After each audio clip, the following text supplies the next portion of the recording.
വൃശ്ചിക മാസമൊക്കെ അല്ലേ, അപ്പോൾ എല്ലാ അമ്പലത്തിലും ഒന്ന് ചുറ്റി അടിക്കാൻ തീരുമാനിച്ചിട്ടുണ്ട്. അതിൻ്റെ ഭാഗമായി രാവിലെ തന്നെ കെട്ടി ഉറങ്ങിക്കൊണ്ടിരിക്കുകയാണ് കേട്ടോ. നേരം വൈകിയതിൻ്റെ പേരിൽ ഏട്ടൻ കൂക്കിയാർക്കുണ്ട് ഉമ്മർത്തുനിന്ന്. ആദ്യം പോരുന്നില്ലേ അവനൊന്ന് മണ്ഡപം തുറക്കാമെന്ന് പറഞ്ഞിട്ടുണ്ട്. ഞങ്ങൾ അമ്പലത്തിലൊക്കെ എത്തി. അച്ചൂസ് എല്ലാവരെയും അയ്യപ്പൻ കാവിക്ക് ക്ഷണിക്കുകയാണ് കേട്ടോ. സ്വാമിമാർ നിറയെ ഉണ്ട്. ശരണം വിളി ഇങ്ങനെ ചെവിയിൽ ഇങ്ങനെ മുഴങ്ങിയിരിക്കുകയാണ് കേട്ടോ. അത് കേട്ടപ്പോൾ തന്നെ എൻ്റെ അച്ചൂസിനുണ്ടല്ലോ കുട്ടി സ്വാമിയാവണത്രേ.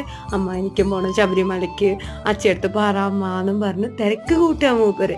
ഞാൻ പറഞ്ഞു അയ്യപ്പൻ്റെ അടുത്ത് നന്നായിട്ട് പ്രാർത്ഥിക്കും, അടുത്ത വർഷമെങ്കിലും 41 ദിവസത്തെ വ്രതമൊക്കെ എടുത്തിട്ട് അമ്മടക്കുട്ടിക്ക് ശബരിമലയ്ക്ക് പോവാന്ന്. അപ്പോൾ മൂപ്പരാന്നൊക്കെ പറഞ്ഞിട്ടോ. എന്നിട്ട് ഉപ്മാവ് വേണ്ടാന്ന് പറഞ്ഞേ. സ്വാമി ഭിക്ഷ ഉണ്ടായിരുന്നു, അതിൻ്റെ ഭാഗമായിട്ടേ ഞാൻ പറഞ്ഞു മലയ്ക്ക് പോകണമെങ്കിൽ ഉപ്മാവ് കഴിക്കണമെന്ന്. അപ്പോൾ അവനത് മുഴുക്ക വാരി കഴിച്ചു കേട്ടോ. ഉപ്മാവ് ഇഷ്ടമില്ലാത്ത ആളാണ്. സ്വാമി അവളുടെ കൊതിയുണ്ടേ അവിടുന്ന് പ്രസാദം കിട്ടിയ അടയും കഴിച്ചു ഞങ്ങളങ്ങനെ തിരിച്ചു പോന്നു.